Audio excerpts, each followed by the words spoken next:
salaamaaleykum wa rahmatullahi wa barakatuhu mbokk yi ñuy suivre ci Miss Mark seen mbokk Serigne Mohamed Abdourahmane Kounta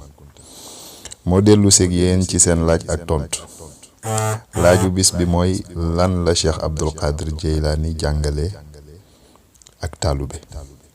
mooy nan la nit kiy def ba doonub taalube nan la ko Cheikh Jeyli jàngale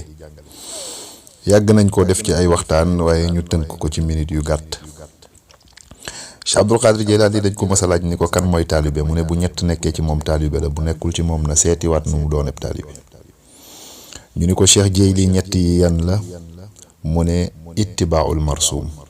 nee na li tariqa bi rëdd ginnaaw bi nit ki doonee jullit ba bokk ci tariqa loola tariqa bi rëdd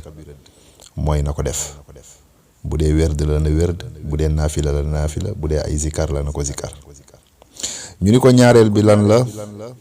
mu ne assaayu fil agrad ginnaaw bi nga defee loola nee na bëgg-bëggub sëriñ bi su fekkee sëriñ bi mat sëriñ nag xëy na dinañ ñëw ci nan la nit di mateb sëriñ waaye li fii ak mu ngi doonub sëriñ te caractère yi ñu tànn ni ab sëriñ dina ko am na ko nee na ay bëgg-bëggam yow taalibe bi nang ci nekk nang ci taxaw nang ko def itte na doon loo xam ni du tardé ci yow ñu ni ko ñetteel bi ban la yow Cheikh Jeyli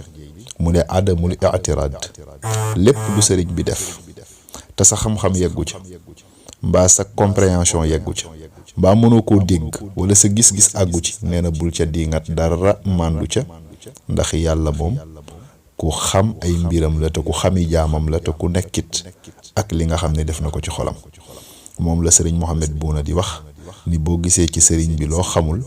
nee na nel tekk te bañ koo diingat ndax yàlla ku xam dogal la te sëriñ bi leeru yàlla ne ci xolam kon du def lu dul la nga xam ne xam na ca luy àtteem kon mbokk yi loolu mooy laaju tontu bis bi ngeen àndoon ci ak seen mbokk sëriñ Mohamed Kounta wasalaamualeykum wa rahmatullahi wa barakatuh